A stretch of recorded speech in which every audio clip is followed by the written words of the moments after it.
And yung potential future, yan no guys, grabe. Yung potential future nito guys, yung especially do sa mga broken hearted mga kapiksi. Sabi ko nga sa inyo guys, makaka-rebound kayo. Ito guys, so kasi 'di ba? Yung iba sa inyo, sabi ko sa recent past nyo, talagang broken hearted kayo. You will fall in love with yourself again. Okay? And kapag ka natutunan mo ng mahalin yung sarili mo, ma-attract mo na yung pag-ibig na para sa inyo. Okay?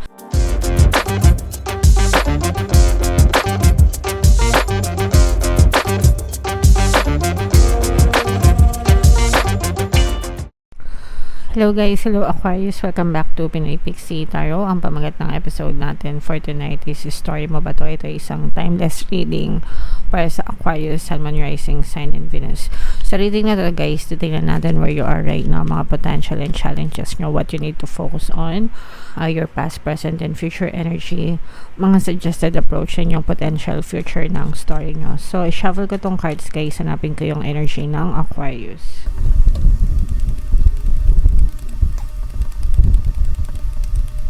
Ito guys. So, Aquarius kayo ay na-represent ng King of Swords sa ating spread. General reading lang. Pwede mag-resonate, pwedeng hindi. Pwedeng positive, pwedeng negative. Kung ano yung mag-resonate sa inyo guys, take that message. So, where are you right now, Aquarius? For some of you guys, no, parang merong cycle na nag-end sa buhay nyo and parang nagre-restart kayo. And parang gusto nyo mag-rebound, no? Pag sinabing rebound, parang gusto nyo bumawi, gusto nyo makarecover, gusto nyo bumawi sa sarili nyo. For some of you guys, parang feeling ko, dun sa mga nakaraan taon nyo, parang napabayaan nyo, pwedeng napabayaan nyo yung sarili nyo, o kaya parang pinagpaliban nyo muna yung mga bagay na gusto nyo, pwedeng inuna nyo yung mga obligasyon nyo, especially sa family nyo. Pero this time around guys, parang feeling ko gusto nyong bumawi and gusto nyong bumawi sa sarili nyo. Na parang this time around, parang gusto mong limitahan din, no? Yung pagtulong sa ibang tao. Although, hindi ko naman nakikita na madamat kayo. Parang gusto nyo lang muna na parang i-focus, i-center yung inyong attention, yung inyong energy sa inyong sarili. And deserve nyo naman yun guys. So okay lang yun. Alright? Mga potential and challenges. This is more on challenges guys, no? Kasi especially if you are cutting off people sa buhay nyo, mga kapiksi. Kasi for some of you, pwedeng nagkakaroon kayo ng conflict sa ibang tao. Lalo na kung, let's say for example, dati tumutulong ka sa pamilya mo, tapos ngayon parang sabihin mo sa kanila na hanggang ganito na lang yung mabibigay ko sa inyo, ganyan, kasi nga parang gusto nyo na muna magsimula sa sarili nyo. So nagkakaroon ng mga tao na lumalayo sa inyo, tinatalikuran kayo, nag-iiba yung tingin nila sa inyo kasi hindi nyo na sila matulungan, ganyan. So parang sa inyo medyo challenging siya kasi parang bakit dati nung nakakatulong ako sa kanila wala silang naririnig sa akin, pero ngayon parang hindi nila ako naiintindihan, yung mga ganun, okay? So, and okay lang yan guys, kasi hindi naman natin makakontrol yung mga opinion nila about you, pero yung opinion nila, it doesn't mean they are right, no? And in your reality, ikaw lang naman yung importante. So, kung anong nasa puso mo, sundin mo. Okay? Kasi dadating at dadating talaga yan. We cannot please everybody. Kahit anong bait mo sa kanila, may mga times na dadating talaga na ang makikita lang nila is yung hindi magandang nagawa mo sa kanila. Okay? Pero yung magagandang nagawa mo, hindi nila yun makikita. What you need to focus on is mag-focus kayo sa inyong kapayapaan guys, no? Kumbaga parang deadmahin nyo yung mga taong nagpapatrigger sa inyo, lalo na yung mga walang ambag. Yung mga walang ambag sa buhay nyo. Minsan ko, sino pa yung mga walang ambag? Sila pa yung masyadong maraming kuda, diba? Hindi naman nila alam yung totoong story, diba? So, kung ano yung nasa puso mo, sundin mo. See with your eyes closed and focus on yourself. Lalo na yun talaga yung goal mo right now is mag-focus sa iyong sarili. In your recent past, mga kapiksi, talagang marami kayong mga emotional pain na pinagdaanan, maraming kahirapan. For some of you, pwedeng broken-hearted din, no? Literal na parang broken-hearted kayo, maybe failed relationships, ganyan. Kaya parang sabi ko nga, gusto nyong bumawi sa sarili nyo ngayon, no? Siguro napabayaan nyo yung sarili nyo. na take for granted nyo yung sarili nyo, chasing other people, ganyan, pero without realizing na ikaw din pala yung makakapagbigay sa sarili mo ng tunay na kaligayahan, okay? And okay lang yan, guys. Sometimes talaga nare-realize natin yan kapag alam mo na. So, your greatest strength, ito guys, these are blessings, okay? Ito'y blessings, ito'y pagpapala. So, i-mind mo na to sa comment section, guys, no? Mind blessings, mind pagpapala. Yung isip nyo talaga maliwanag, no? You really know what you want, guys. And kapag alam nyo yung gusto nyo, no? And kapag mabait naman kayo and deserving kayo and you have good intentions in life, talagang super i-blessed kayo ni universe, mga kapiksi. So, i-mind nyo na to, guys, sa comment section kasi deserve nyo talaga yung mga blessings na yan, guys, okay? And in the near future, ayan, no, in the near future, guys, merong makakaintindi at makakaintindi talaga sa'yo, okay? And eto din, guys, parang sinasabi din dito na ikaw sa sarili mo, ikaw lang din yung makakaintindi sa sarili mo, ikaw yung kakampi mo, okay? Sa panahon na parang iiwan ka na ng mga ibang tao, look in the mirror, diba? Tumingin ka sa sarili mo and kausapin mo yung sarili mo, talk to yourself and sabihin mo lahat ng mga magagandang bagay tungkol sa sarili mo. Kaya mo yan, nandito lang ako para sa'yo, diba? Malalampasan mo yan, you can make it, kaya mo yan, yung mga ganun, okay? Pero yun nga, parang sinasabi dito na kahit na merong ibang taong tutulong sa'yo, ikaw pa rin yung best friend mo, so ikaw talaga yung makakatulong sa sarili mo, okay? And yung suggested approach nito, guys, no, medyo maghinay-hinay din kayo. Kumbaga, wag kayong magmadali, no?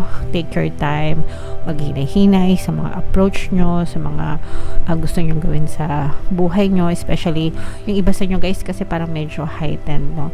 Yung inyong energy level and parang marami kayong gustong gawin, guys. Kasi nga yung iba sa nyo parang nakalaya, no? Nagkaroon kayo ng some sort of freedom. So, medyo mag-ingat-ingat din kayo. Especially, guys, pagdating sa pera, alam nyo na yan, kung gusto nyo maglabas ng pera or what, hinay-hinay din para hindi kayo mapahamak. Okay? And what you need to know, mga kapiksi, talaga makaka-recover kayo, makaka-rebound kayo, kasi yun talaga yung gusto nyo, maka-rebound, maka-rebound, maka-recover, no? And talagang makaka-rebound kayo. Basta sipagan nyo lang, no? Positive, syempre, unang-una, dasal, guys, prayers, affirmations. Pangalawa is yung pagkilos nyo, no? Yung sipag at tiyaga nyo, okay? And then pangatlo is yung positibong mental diet, guys. Huwag nyong kakalimutan yung positive mental diet kasi napakalaki ng bahagi nun, no, sa pagkakaroon ng movement sa inyong physical reality, mga kapiksi, okay? Alright, and then your hopes and fears. This is hopes, mga kapiksi, kasi ito'y good karma mo. Ito'y karma mo, no? Ito'y karma mo. And alam mo naman kung anong babalik sa'yo, kung good karma or bad karma. Kasi ikaw lang gumagawa ng mga bagay-bagay sa buhay mo. Okay, so kung ikaw ay naging mabuti, always focusing on good intention, syempre asahan mo, puro good karma talaga yung babalik sa'yo, no? Pero kung ikaw ay, alam mo na, bad intentions, diba? Balik din sa inyo yan, hindi din maganda. Kaya nga sabi ko sa inyo, guys, yung karma nyo, kayo lang yung nakakaalam yan kung good karma or bad karma yung babalik sa inyo, okay? So, palaging gumawa ng good intentions, guys, para talagang good karma din yung babalik sa inyo, okay? And yung potential future, yan, no, guys, grabe. Yung potential future nito, guys, yung especially do sa mga broken hearted mga kapiksi, sabi ko nga sa inyo, guys, makaka-rebound kayo. Ito, guys, so kasi diba, yung iba sa inyo, sabi ko sa recent past nyo, talagang broken hearted kayo. You will fall in love with yourself again, okay? And kapag ka natutunan mo ng mahalin yung sarili mo, ma-attract mo na yung pag-ibig na para sa inyo. Okay? So, you will feel whole and complete again. Kasi yung reason, guys, ngayon, kaya gusto nyo makabangon, gusto nyo makarebound, gusto nyo bumawi sa sarili nyo, is because masyado kayong sad-sad eh. Masyado kayong emotionally broken.